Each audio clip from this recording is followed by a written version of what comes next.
Ayan po ang mga workaholics.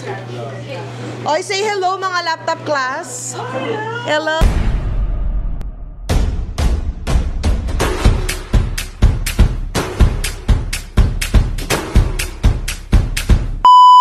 Good morning. 5 minutes. Wait, so we're here sa McDo and we're ordering breakfast. And we are on our way to the airport.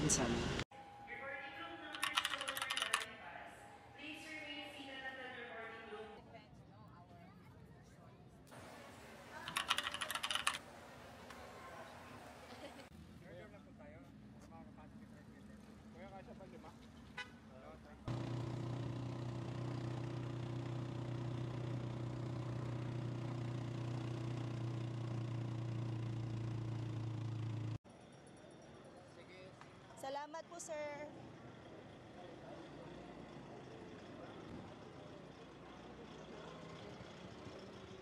Very mainit.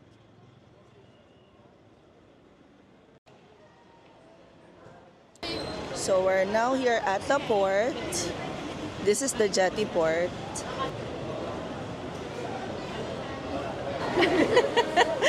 So registration is next. Kami sa sasakyan namin na. Yeah. Okay lang yan. Ayan na nga. Ito na.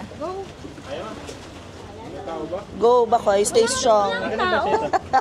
Sige lang. Go, stay strong. Ayun o. Dito nga, Chris Uno. Baka tayo yung naging cut off. May number ba? Ano daw choices? Ito.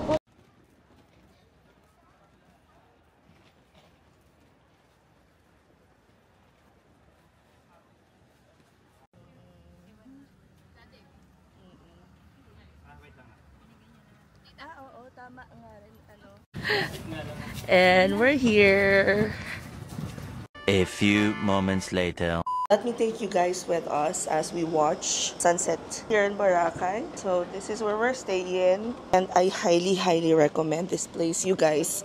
It's called Seabird. This is where we're staying. May tashos, masarap yung breakfast dyan, and our room is right here. And look, super lapit lang niya sa beach. Ilang steps away lang. So yung price ng rooms, hindi siya ganun ka mahal because hindi naman siya dun sa mismo beach side. But at the same time, you get almost pretty much the same access as parang nasa beach side kayo.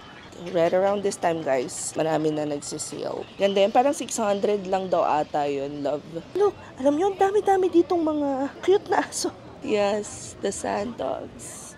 Yung place is right around the corner lang nitong Red Coconut. Tuwing dinner, dami nakain din siya. Spanish latte, love it. Full macchiato, oh nice. Thank you. Marinara, truffle cheese, wonton. How's it? Good. So yung truffle cheese wonton, first bite, sabi ko, bakit parang walang lasa? Hindi ko pa pala nakagat yung lugar kung nasan yung explosion of flavor, yung feeling niya is good. Let's try naman yung pasta. Oh, this is good. The smell pa lang. Kainit. Hindi tayo pwede maging food vlogger. Tanga tayo magsubo, guys. Girl.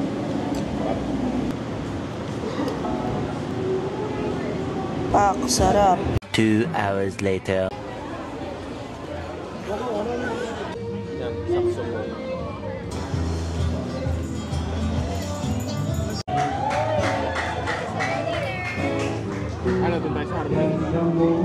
So, Boracay being known for its party scene, hindi pwedeng lilipas ang araw na hindi tayo nakakapag-bar hopping.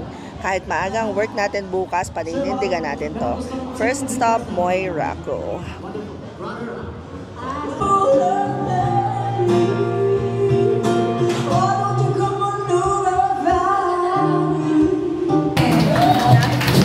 Baka gawin niyo, madam. Yung boss na nakakatakot ang dalawanin ko sa contest na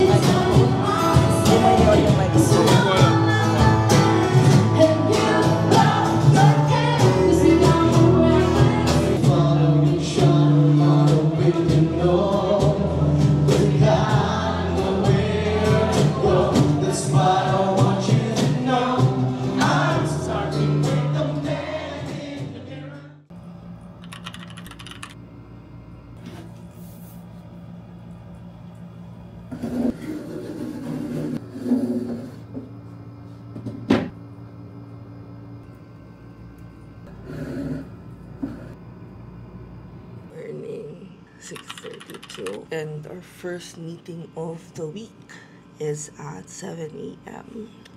I only have a few meetings today. Should be done around 10 a.m. But yeah, we're still here in Boracay, and I just want to make sure that I'm also as productive while I get to enjoy one of the perks of freelancing, which is not being geographically tied down. Okay, so we have about 15 minutes. I'm not sure if I'm gonna make it, but I will try anyway. Kasi hanggang 10 a.m. lang yung breakfast, and tsaka tumama ako sa hanggang 10 a.m. lang yung breakfast, and I won't make it if I have to wait. Also, medyo puyat din si Papski, so I'll just grab breakfast for us, make it to go. By the way, dito kami nagbe-breakfast sa Tasho's, and it's already included sa morning, sir. Already included sa room. Alam niyo, napansin ko sa Boracay, as someone na first timer dito, is maganda siya. Maraming like makakainan, pero I guess it's just me, hindi lang ako mahilig sa mga places na masyadong touristy na. Tsaka kung mahilig kang pumarty, then this is your scene. Pero kung kagaya kita na magki-nature,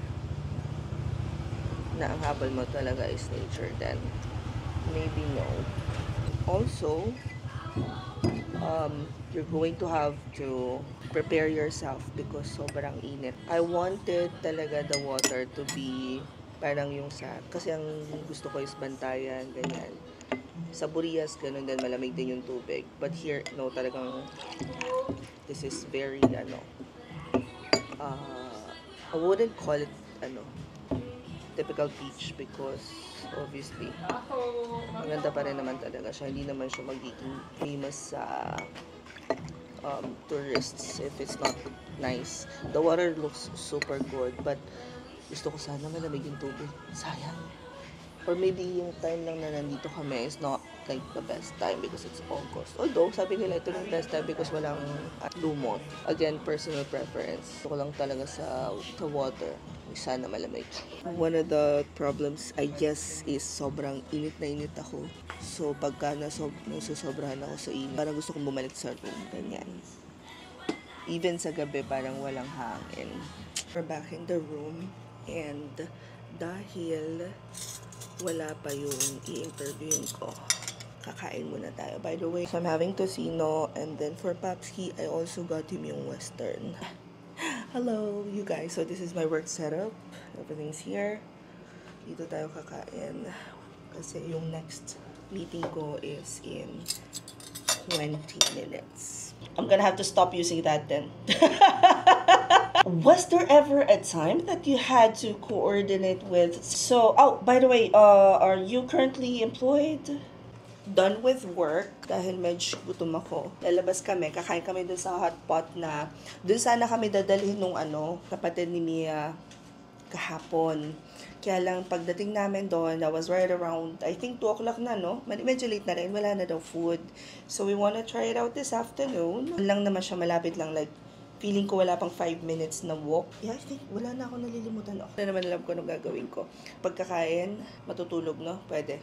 Tulog ulit. Kasi wala pa ako halos tulog kasi kagabi lumabas kami. Nakauwi na kami before 1 a.m. Tapos gising na ako ng 6 kasi nga may work. Hanggang 22. That's good to know. So, literal na 5 minutes lang talaga yung lakad, and then nasa hotpot ka na. And we're here. These are their food. So, maraming choices. Total bill? Ha? 440. Going back. We are going back to our room. Tapos na kaming kumain. And that is a success. And that is a success. 6 hours later. Hi, every person. 5,000.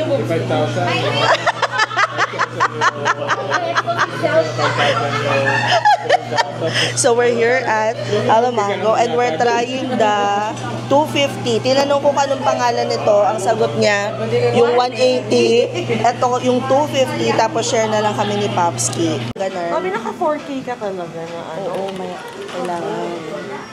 Tapos 30 FPS. Tapos, kuwari ganyan. Ayan. I-help mo sa inyo.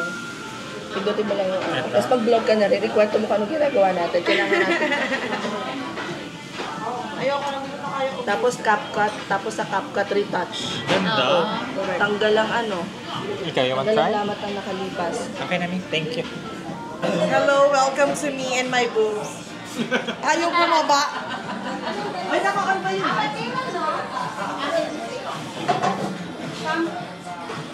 Okay, nandito na po ang half of the party. Ayan. So, the party is about to commence. Choke lang. Ito kami sa Hello Mango.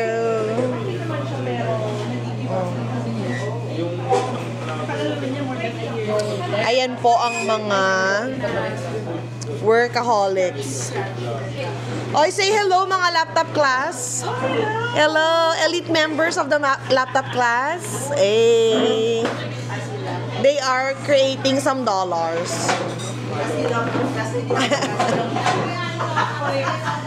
Oh, palaban.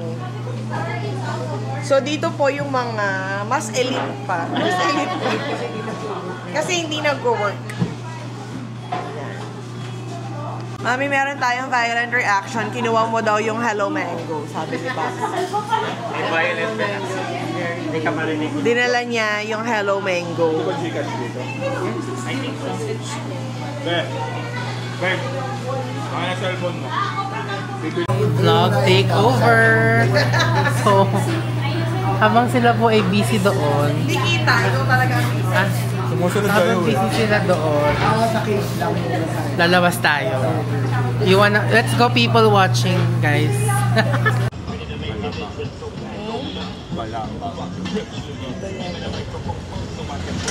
So, we're on our way home. And the very first biyahe is a trike going to Calaban Port. Cagban Port. And we're here. So this is the main port. I think this is the one na mas malapit sa airport ang baba, kung hindi ako nagkakamali. Pero mas matagal yung bangka, parang 25 minutes. Because yung other one, yung binabaan namin before, 5 to 10 minutes lang siyang inaabot. So same process nung punta namin. So they gave us this na kailangang ilikit sa shirt like that. So there's step 4 and then diretso na kami sa boat namin. So from this view, makikita mo yung view din dun sa Ito nga rin yung nilandingan natin kahapon. Ano isang araw. Dito lang tayo kumaan. Dito lang tayo exit. okay. Ito rin yun. So, from this view, makikita mo pa rin yung pinagstayan namin nung snorkeling kami. Which is yung eto.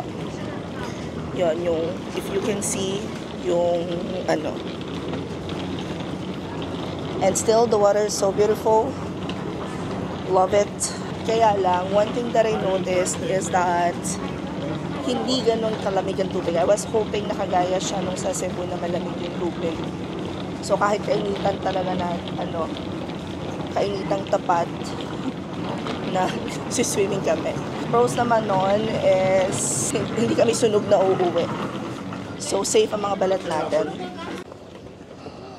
Buwis buhay for the camera. Salamat, sir.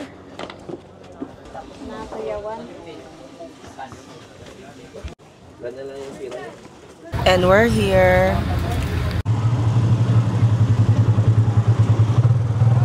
That was a good 15 minutes boat ride, and then we have another about 15 minutes dito sa drive to get to the airport. So this is the drop-off zone, and then dito yung departure.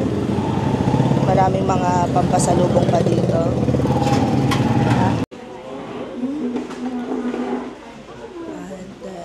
There's food. There's aircon. There's electric fan. I love it. This is everything and more. And that was just a 5-minute biyahe sa tricycle. Menu. Ate, anong bestseller nyo? Ha? Ganyan na ako kanina. Ay, eto, gusto ko to may shake. I will shake myself. Hold on. Ako banana shake ba? Parang gusto ko yung pork creamy mushroom, love. Baked talaba, pork creamy mushroom, fried chicken, lechon kawali, and adobs.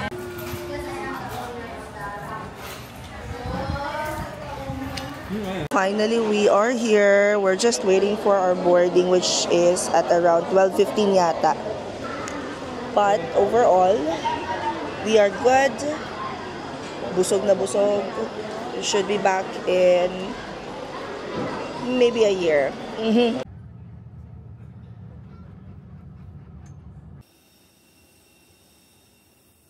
We were stranded sa taas for over an hour. Traffic ang aeroplano namin. But we're here and we're finally on our last leg of our trip.